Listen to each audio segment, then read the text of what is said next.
Hello நண்பா, இந்த வீடியோவில் நம்ம எதை பற்றி நம்ம பார்க்க போகிறோம்னா, இந்தியன் ஆர்மியில் குரூப் சி போஸ்ட்டுக்கான நோட்டிஃபிகேஷன் ரிலீஸ் பண்ணியிருக்காங்களா. ஸோ எந்த போஸ்ட்டுக்கு ரிலீஸ் பண்ணியிருக்காங்கன்னா, சிவிலியன் ஸ்விட்ச் போர்டு ஆப்ரேட்டருக்கான நோட்டிஃபிகேஷன் ரிலீஸ் பண்ணியிருக்காங்க. ஓகேங்களா. ஸோ இந்த ஜாப் எவ்வளோ வேகன்சி அனௌன்ஸ்மெண்ட் பண்ணியிருக்காங்கன்னா 190 வேகன்சி அனௌன்ஸ்மெண்ட் பண்ணியிருக்காங்க. ஒவ்வொரு கேட்டகரிக்கும் தனித்தனி வேகன்சி இருக்குது. ஸோ அதுனா சொல்லிட்டு வீடியோ டீட்டெயிலாக உங்களுக்கு சொல்கிறேன். ஓகேங்களா. ஸோ இதுக்கான அப்ளிகேஷன் பார்த்தீங்கன்னா லாஸ்ட் டேட் பார்த்தீங்கன்னா உங்களுக்கு 31 ஓகேங்களா. ஸோ மே மந்த் 31 வரைக்கும் உங்களுக்கு டைம் இருக்குது. அதுக்குள்ளேயே நீங்கள் அந்த ஃபார்ம் அவங்க கொடுத்துருக்கூடிய ஃபார்ம் ஃபில் பண்ணி டாக்குமெண்ட்லாம் அட்டாச் பண்ணி நீங்கள் மெயில் ஐடி மூலம் சென்ட் பண்ணுற மாதிரி இருக்கும். ஓகேங்களா. ஸோ வந்து மெயில் ஐடி மூலம் தான் சென்ட் பண்ணணும். அவங்க மெயில் ஐடி கொடுத்துருக்காங்க. அந்த மெயில் ஐடி மூலம் தான் நம்ம சென்ட் பண்ணுற மாதிரி இருக்கும். ஓகேங்களா. ஸோ இதுக்கு முன்னாடி பார்த்தீங்கன்னா இதுக்கான ஷார்ட் நோட்டிஃபிகேஷன் அப்லோட் பண்ணியிருந்தாங்க. ஓகேங்களா. ஸோ எவ்வளோ வேகன்சி, ஒவ்வொரு கேட்டகரிக்கு எவ்வளோ வேகன்சி சொல்லிட்டு ஒரு சிம்பிளாக ஒரு நோட்டிஃபிகேஷன் ஷார்ட் நோட்டிஃபிகேஷன் ரிலீஸ் பண்ணியிருந்தாங்க. இப்போ பார்த்தீங்கன்னா ஃபுல் நோட்டிஃபிகேஷனாகவே ரிலீஸ் பண்ணிட்டாங்க. ஓகேங்களா. ஸோ இந்த ஃபுல் நோட்டிஃபிகேஷன் உள்ள A to Z இன்ஃபர்மேஷன் தான் கிளியர் டீட்டெயிலாக பார்க்க போகிறோம். வீடியோக்குள்ளே பார்த்தோம்னா நம்ம சேனல் லைக் அண்ட் சப்ஸ்கிரைப் பண்ணிடும்பா, கூடவே பெல் ஐக்கனை கிளிக் பண்ணிக்கோங்க. அப்போ தான் நான் போடக்கூடிய வீடியோ அண்ட் நான் கொடுக்கக்கூடிய இன்ஃபர்மேஷனும் உடனே நோட்டிஃபிகேஷனாக வரும். ஓகேங்களா. ஸோ ஓகே, நம்ம இதான் அவங்க கொடுத்துருக்க நோட்டிஃபிகேஷன் பார்த்தீங்கன்னா உங்களுக்கு டெலிகிராமில் அப்லோட் பண்ணியிருக்கேன். ஸோ டெலிகிராம் லிங்க் நான் டிஸ்கிரிப்ஷன் தரேன், நீங்கள் கிளிக் பண்ணி டீட்டெயிலாக செக் பண்ணிக்க வைக்கலாம். ஸோ ஓகே, நம்ம இப்போ வீடியோக்குள்ளே போகலாம். ஸோ நோட்டிஃபிகேஷன் பார்த்தீங்கன்னா எங்கேருந்து கொடுத்துருக்காங்கன்னா இந்தியன் ஆர்மிலேருந்து நோட்டிஃபிகேஷன் ரிலீஸ் பண்ணியிருக்காங்க. ஸோ எந்த போஸ்ட்டுன்னு பார்த்தீங்கன்னா சிவிலியன் ஸ்விட்ச் போர்டு ஆப்ரேட்டருக்கான நோட்டிஃபிகேஷன் ரிலீஸ் பண்ணிக்க வைக்கலாம். ஸோ கிரேட் 2க்கான நோட்டிஃபிகேஷன் தான், குரூப் சி. ஓகேங்களா. Group C post. ஓகேங்களா. இது ஸோ எந்த டிபார்ட்மெண்ட்லேருந்துனா கோவாவில் உள்ள டிபார்ட்மெண்ட்லேருந்து நோட்டிஃபிகேஷன் ரிலீஸ் பண்ணியிருக்காங்க. Indian army headquarters 2 signal training சென்டர்லேருந்து இதுக்கான நோட்டிஃபிகேஷன் ரிலீஸ் பண்ணியிருக்காங்க. ஸோ இங்கே இருக்கு இல்லையா, அந்த அட்ரஸ்லேருந்து நோட்டிஃபிகேஷன் ரிலீஸ் பண்ணியிருக்காங்க. ஸோ நோட்டிஃபிகேஷன் அப்ளிகேஷன் டேட்டு பார்த்தீங்கன்னா உங்களுக்கு 2 மே 2026 இதுக்கான அப்ளிகேஷன் டேட்டு ஸ்டார்ட் ஆகிடுச்சு. ஓகேங்களா. ஸோ லாஸ்ட் டேட்டு பார்த்தீங்கன்னா 31 மே 2026 அன்றைக்கி இதுக்கான அப்ளிகேஷன் டேட்டு க்ளோஸ் ஆகுது. 12 மணிக்குள்ளே நீங்கள் 31 12 மணிக்குள்ளே நீங்கள் அப்ளை பண்ணி முடிக்கணும். ஓகேங்களா. ஸோ அது அப்ளை பண்ணுறது வந்து மெயில் ஐடி மூலம் தான் அவங்களுக்கு சென்ட் பண்ணணும். நீங்கள் டாக்குமெண்ட்டாக அவங்களுக்கு சென்ட் பண்ணணும். நீங்கள் அந்த ஃபார்ம் கொடுத்துருக்கூடிய ஃபார்ம் ஃபில் பண்ணி அதோட ப்ராசஸ் என்னன்னு சொல்லி நான் கீழே டீட்டெயிலாக உங்களுக்கு சொல்கிறேன். ஸோ எவ்வளோ வேகன்சி பார்த்தீங்கன்னா உங்களுக்கு 190 வேகன்சி அனௌன்ஸ்மெண்ட் பண்ணியிருக்காங்க. ஸோ ஒவ்வொரு கேட்டகரிக்கு எவ்வளோ வேகன்சின்னு சொல்லிட்டு டீட்டெயிலாக பார்ப்போம். ஸோ யூஆருக்கு பார்த்தீங்கன்னா 94 வேகன்சி அனௌன்ஸ்மெண்ட் பண்ணியிருக்காங்க. எஸ்சிக்கு பார்த்தீங்கன்னா 22 வேகன்சி, எஸ்டிக்கு பார்த்தீங்கன்னா 12 வேகன்சி, ஓபிசிக்கு பார்த்தீங்கன்னா 43 வேகன்சி, இடபிள்யூஎஸ்க்கு பார்த்தீங்கன்னா உங்களுக்கு 19 வேகன்சி அனௌன்ஸ்மெண்ட் பண்ணியிருக்காங்க. ஓகேங்களா. ஸோ டோட்டலாக எல்லா கேட்டகரியும் சேர்த்து பார்த்தீங்கன்னா உங்களுக்கு 190 வேகன்சி.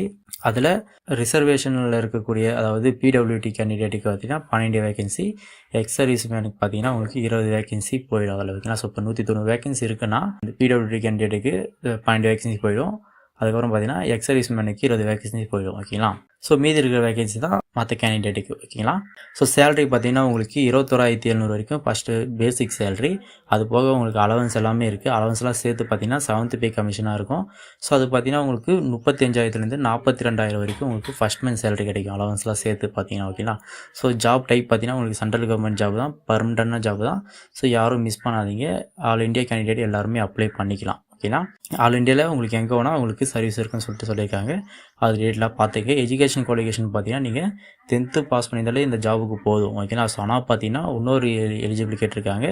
ஸோ அதுக்கப்புறம் என்ன குவாலிஃபிகேஷன் கேட்டிருக்காங்கன்னா பிபிஎக்ஸு, அதுக்கப்புறம் இபிபிஎக்ஸ். ஓகேங்களா. ஸோ போர்டு ஹேண்டிலிங் பண்ணுற எக்ஸ்பீரியன்ஸ் வேணும்னு சொல்லிட்டு சொல்லியிருக்காங்க இதுலேருந்து. ஸோ அதோட சர்டிஃபிகேட்டும் வேணும்னு சொல்லிட்டு சொல்லியிருக்காங்க. ஸோ அது என்ன சொல்லிட்டு டீட்டெயிலாக பார்த்துங்க. ஆனால் 10th குவாலிஃபிகேஷன் முடிச்சிருந்தால் மட்டும் போதாது, இதுக்கான சர்டிஃபிகேட் வச்சுருந்தீங்கன்னா இதுக்கு வந்து நீங்கள் அப்ளை பண்ணுவீங்களா. ஸோ ரொம்ப கன்ஃபார்மாக சர்டிஃபிகேட் வேணும், எக்ஸ்பீரியன்ஸ் வேணும்னு சொல்லிட்டு சொல்லியிருக்காங்க. அது டீட்டெயிலாக பார்த்துக்க வைக்கலாம். ஸோ அதுக்கப்புறம் பார்த்தீங்கன்னா ஏஜ் லிமிட் பார்த்தீங்கன்னா உங்களுக்கு மினிமம் 18 வயசுலேருந்து மேக்ஸிமம் 25 வயசு வரைக்கும் இருக்கவங்க அப்ளை பண்ணிக்கலாம். ஏஜ் ரிலாக்ஸேஷன் கொடுத்துருக்காங்க.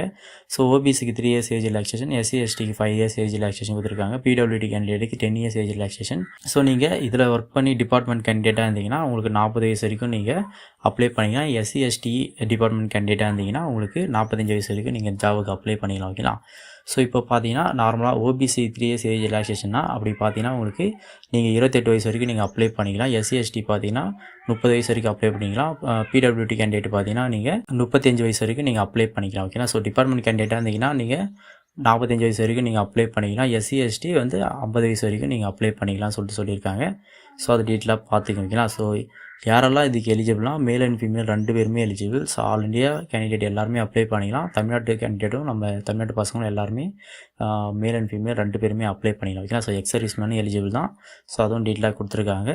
செலெக்ஷன் ப்ராசஸ் பார்த்தீங்கன்னா ஸ்டேஜ் 1 ஸ்டேஜ் 2 இருக்கும். ஓகேங்களா. ஸோ ஸ்டேஜ் 1ல் பார்த்தீங்கன்னா உங்களுக்கு ரிட்டன் எக்ஸாம் இருக்கும். ஸோ ரிட்டன் எக்ஸாம் பார்த்தீங்கன்னா டோட்டலாக உங்களுக்கு 100 மார்க் இருக்கும். ஒரு எக்ஸாம் பேட்டர்ன் பார்த்தீங்கன்னா general knowledge, general awareness, English, reasoning. So இது வந்து கொடுத்துருக்காங்க.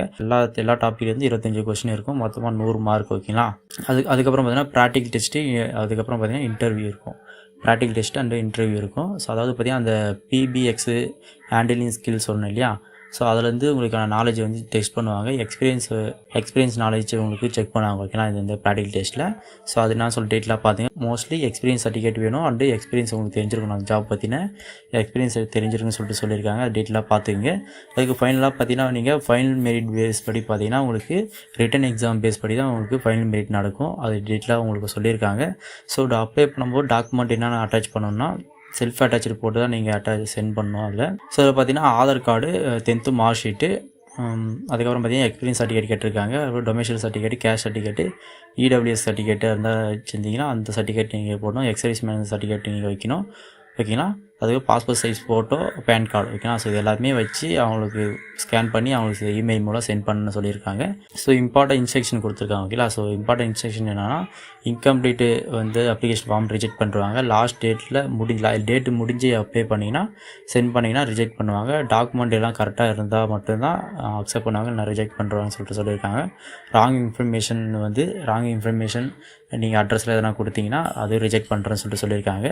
அதுக்கப்புறம் பார்த்தீங்கன்னா ஒரு மெடிக்கல் டெஸ்ட் இருக்குது. ஓகேங்களா. ஸோ கவர்மெண்ட் ரூல் படி உங்களுக்கான மெடிக்கல் டெஸ்ட்டு நார்மலாக இருக்கும். ஸோ அது டீட்டெயிலாக சொல்லியிருக்காங்க. அப்ளிகேஷன் மூலம் பார்த்தீங்கன்னா நீங்கள் ஆன்லைனில் சென்ட் பண்ண போகிறீங்க. ஆனால் மெயில் ஐடி மூலம் அவங்க கொடுத்துருக்கூடிய அப்ளிகேஷன் ஃபார்மும் நீங்கள் அட்டாச் பண்ணுற டாக்குமெண்ட்டும் எல்லாமே சென்ட் பண்ணி அவங்க கொடுத்துருக்கூடிய மெயில் ஐடி மூலம் நீங்கள் சென்ட் பண்ணணும். மெயில் ஐடிக்கு சென்ட் பண்ணணும். ஓகேங்களா. ஸோ இதுதான் அவங்க கொடுத்துருக்கூடிய மெயில் ஐடி. இந்த மெயில் ஐடி தான் நீங்கள் சென்ட் பண்ண போகிறீங்க. ஓகேங்களா. ஸோ இதுக்கு எப்படி அப்ளை பண்ணுறது எல்லாமே நம்ம நெக்ஸ்ட் வீடியோவில் பார்ப்போம். அதுவும் நீங்கள் இந்த ஜாபுக்கு எலிஜிபிளான்னு சொல்லிட்டு கமெண்ட் பண்ணுங்கள். ஓகேங்களா. ஸோ இந்த ஜாபுக்கு எலிஜிபிள் 10th குவாலிஃபிகேஷன் மட்டும் போதாது, அவங்க கொடுத்துருக்கூடிய எக்ஸ்பீரியன்ஸ் கேட்டிருக்காங்க. அந்த பிபிஎக்ஸ் இருக்குது. அது வந்து டீட்டெயிலாக பார்த்துட்டு இதுக்கான எலிஜிபிள்னால் நான் எலிஜிபிள்னு சொல்லிட்டு எனக்கு கமெண்ட் பண்ணுங்கள்.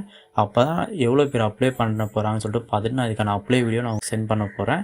ஓகேங்களா. ஒரு 1 or 2 டேஸில் இதுக்கான அப்ளிகேஷன் இது நான் சென்ட் பண்ணுறேன். ஆனால் நீங்கள் எனக்கு கமெண்ட் பண்ணுறது பொறுத்து தான் நான் உங்களுக்கு இதுக்கான அப்ளை வீடியோ வந்து நான் உங்களுக்கு சென்ட் பண்ணுவேன். ஓகேங்களா. ஸோ இதுதான் அவங்க கொடுத்துருக்கூடிய அப்ளிகேஷன் ஃபார்மு. இந்த ஃபார்மேட்டில் தான் நீங்கள் சென்ட் பண்ணணும். ஸோ உங்களுக்கு எலிஜிபிளாக இருந்தீங்கன்னா இதை ஃபில் பண்ணி இதுக்கிட்ட கூட டாக்குமெண்ட் அட்டாச் பண்ணி அவங்க கொடுத்துருக்க இமெயில் ஐடிக்கு நீங்கள் எல்லாத்தையும் கரெக்டாக சென்ட் பண்ணுறங்க. ஓகேங்களா. ஸோ ஓகே நண்பா, இவ்வளோ தான் இதில் இருக்கக்கூடிய இன்ஃபர்மேஷன். இந்த ஜாபுக்கு நீங்கள் எலிஜிபிளாக இருந்தீங்கன்னா கண்டிப்பாக அப்ளை பண்ணுங்கள். இதுக்கான அப்ளை வீடியோ வேணுன்னா நான் இந்த ஜாபுக்கு எலிஜிபிள்னு சொல்லிட்டு கமெண்ட் பண்ணுங்கள். பார்க்கலாம் எவ்வளோ பேர் இந்த ஜாபுக்கு எலிஜிபிள்னு சொல்லிட்டு. அதுக்கப்புறம் நான் இதுக்கான அப்ளை வீடியோ கூட பார்க்குறேன். இந்த ஜாப் பற்றி எந்த ஒரு டவுட் வந்து எனக்கு கமெண்ட் பண்ணுங்கள், நான் உங்களுக்கு ரிப்ளை பண்ணுறேன். ஓகேங்களா. ஸோ கண்டிப்பாக அப்ளை பண்ணு. ஓகேங்களா. ஸோ இதுக்கான எலிஜிபிள் தான் கண்டிப்பாக அப்ளை பண்ணுங்கள். இந்த மந்த் 31 வரைக்கும் நம்மளுக்கு டைம் இருக்குது. அதுக்குள்ளே அப்ளை பண்ணி முடியுங்க. ஓகேங்களா. ஸோ இதுக்கான ஷார்ட் நோட்டிஃபிகேஷன் ரிலீஸ் பண்ணியிருந்தாங்க ஏற்கனவே. இப்போ ஃபுல் நோட்டிஃபிகேஷன் ரிலீஸ் பண்ணி அப்ளிகேஷன் ஆன்லைனில் தான் இருக்குது. ஸோ எல்லாருமே அப்ளை பண்ண ஸ்டார்ட் பண்ணுறேங்க. ஓகே நண்பா, எந்த ஒரு டவுட்டாக இருந்தாலும் கமெண்ட் பண்ணுங்கள். ஓகே நண்பா, டேக் கேர், பாய்.